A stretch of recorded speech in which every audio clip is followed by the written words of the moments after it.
আমার এক প্রিয় ছোট ভাই, নাম হচ্ছে রাকিব, যে আমার সাথে আছে।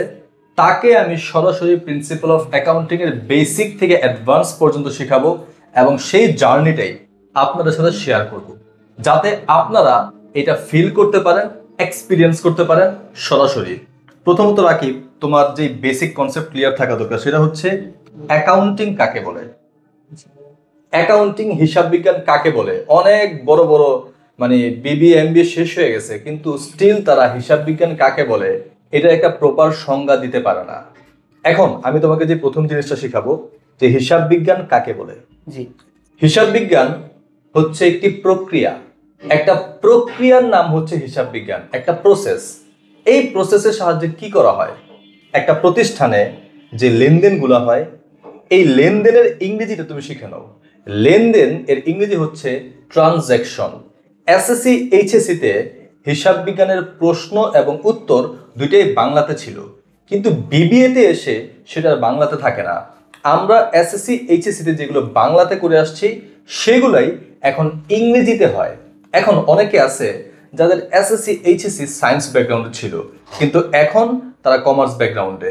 তাদের জন্য আরো কিছু বেসিক ক্লাসের লিংক আমি ডিসক্রিপশন বা কমেন্ট সেকশনে দিয়ে দিলাম। যারা সায়েন্স ব্যাকগ্রাউন্ড থেকে আসছেন তারা আগে ওই ক্লাসগুলো দেখে নেন। এখন এই যে লেনদেন, এই শব্দটার ইংরেজি কি? ট্রানজ্যাকশন। একটা প্রতিষ্ঠান আছে, ওই প্রতিষ্ঠানে অনেক লেনদেন হয়, ওই লেনদেনগুলা শব্দ হিসাবের বইতে লিখে রাখতে হয়। এই যে হিসাবের বইতে তুমি লিখে রাখবা, যে প্রক্রিয়ায় তুমি লিখে রাখবা, সেই প্রক্রিয়াটার নাম হচ্ছে হিসাব বিজ্ঞান। তুমি তোমার মতো করে যা খুশি যেভাবে খুশি লিখতে পারবা না। হ্যাঁ, লিখতে পারবা, কিন্তু ইন্টারন্যাশনালি ওইটা অ্যাকসেপ্টেড হবে না। বিশ্বব্যাপী যে সিস্টেমটা অ্যাকসেপ্টেড, ওই সিস্টেমটার নাম হচ্ছে অ্যাকাউন্টিং, হিসাব বিজ্ঞান।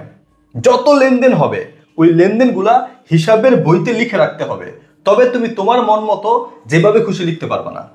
একটা নির্দিষ্ট সিস্টেমে লিখতে হবে, আর ওই সিস্টেমটার নামে হচ্ছে অ্যাকাউন্টিং। এখন এই যে হিসাবের তথ্যগুলা, লেনদেনগুলা তুমি হিসাবের বইতে লিখে রাখলা, এরপর এগুলি কি এমনি পড়ে থাকবে না, এগুলো তো ব্যবহার করবে। কারা ব্যবহার করবে? হিসাব তথ্যের যারা ব্যবহারকারী আছে। হিসাব তথ্যের দুই ধরনের ব্যবহারকারী থাকে। একটা প্রতিষ্ঠানের যে লেনদেনগুলো হয় সেগুলো হিসাবের বইতে লিপিবদ্ধ করা হয়, এরপরে এই তথ্যগুলো ব্যবহার করে দুই ধরনের মানুষ, অভ্যন্তরীণ ব্যবহারকারী এবং বাহ্যিক ব্যবহারকারী। এখন তোমাকে আমি প্রথম যে টাস্ক হোমওয়ার্কের মতো দিব, হিসাব বিজ্ঞানের অভ্যন্তরীণ ব্যবহারকারী কারা, হিসাব বিজ্ঞানের বাহ্যিক ব্যবহারকারী কারা। তুমি অনলাইনে গুগলে সার্চ করে বা চ্যাট জিপিটির মাধ্যমে, আর্টিফিশিয়াল ইন্টেলিজেন্স যেটাকে আমরা বলি, সেখান থেকে অনেক তথ্য পাওয়া যায়। এই যে হিসাব বিজ্ঞানের অভ্যন্তরীণ ব্যবহারকারী এবং বাহ্যিক ব্যবহারকারী, এই দুই ধরনের তথ্য আগামী ক্লাসে শিখে আমাকে জানাইবে। একটা লিস্ট করে দিবা যে ভাইয়া এগুলো হচ্ছে অভ্যন্তরীণ ব্যবহারকারী, এগুলো হচ্ছে বাহ্যিক ব্যবহারকারী। ওকে, আশা করি হিসাব বিজ্ঞানের সংজ্ঞাটা আপনাদের কাছে ক্লিয়ার। এখন তুমি জানো যত বড় বিল্ডিং করতে চায় তার পাইলিং তত গভীর পর্যন্ত করতে হয়। জি, পাইলিং যদি স্ট্রং না হয়, বেসটা যদি স্ট্রং না হয়, বিল্ডিং উঁচু করা যাবে না। তুমি উঁচু করতে গেলে কি হবে? ভেঙে পড়ে যাবে। তুমি যদি একটা শক্তিশালী হিসাব বিজ্ঞানের উঁচু বিল্ডিং প্রস্তুত করতে চাও, তাহলে অবশ্যই তোমাকে একটা স্ট্রং বেসমেন্ট তৈরি করতে হবে, যেটাকে আমরা পিলার বলি। অনেকগুলো পিলার গাঁথতে হয়, আপনারা জানেন।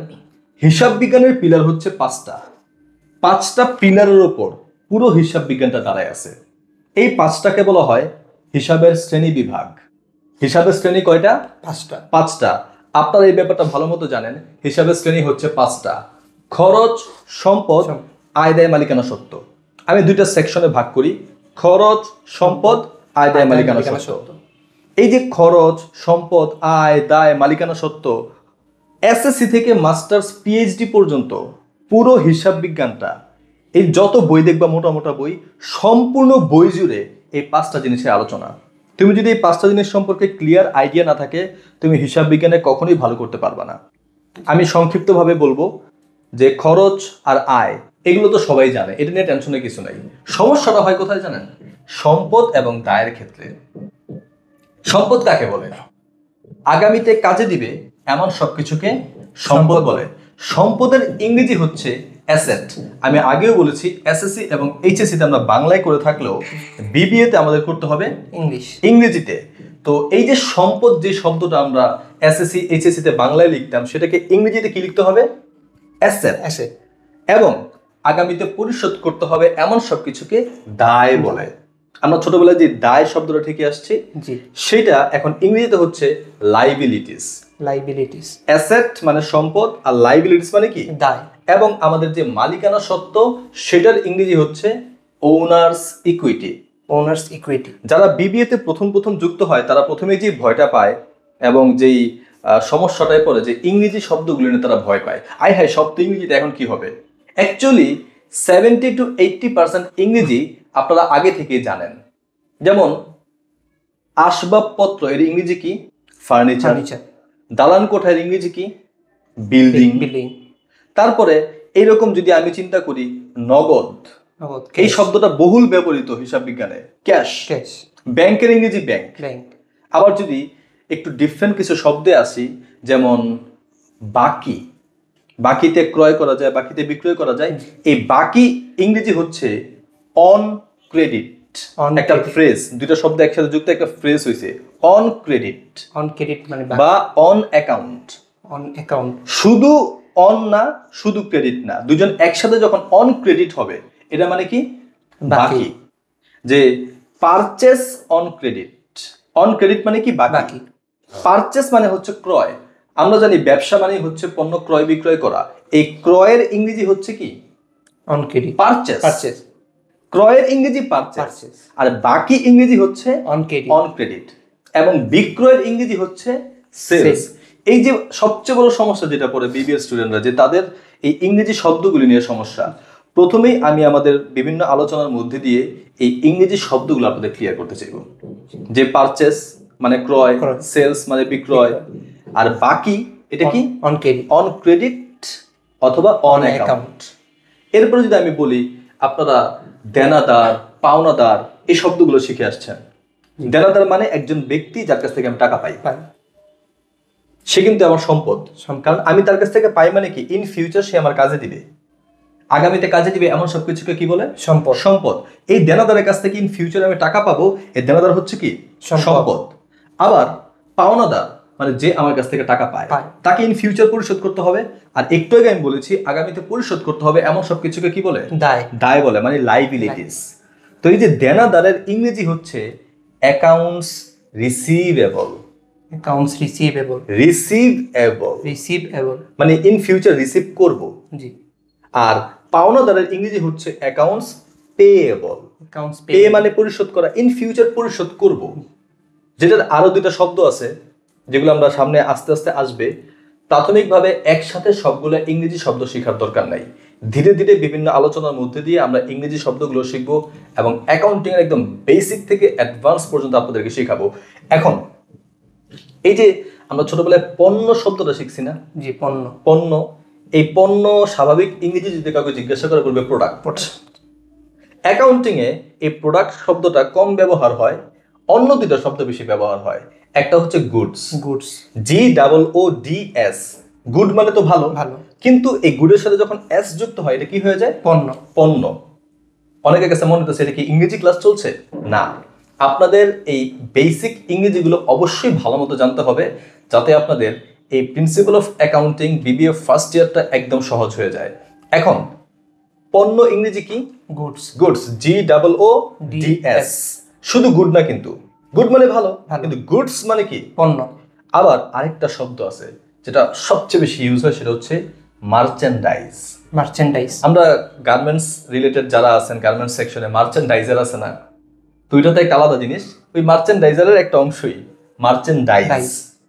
ডার না, ডাইস। মার্চেন্ডাইজ মানে কি? পণ্য। এই পণ্য ক্রয় করে বিক্রয় করে। ক্রয়ের ইংরেজি কি? পারচেস। বিক্রয়ের ইংরেজি কি? সেলস। বাকিতে ক্রয় করতে পারে, বিক্রয় করতে পারে। বাকি ইংরেজিটা কি? অন ক্রেডিট বা অন অ্যাকাউন্ট। Very nice. আশা করি আপনাদেরও এই শব্দগুলো একদম ক্লিয়ার। এখন এই যে প্রিন্সিপাল অফ অ্যাকাউন্টিং এর প্রথম যেই অধ্যায়টা করা দরকার, তার আগে আমি একটা কথা বলে নেই।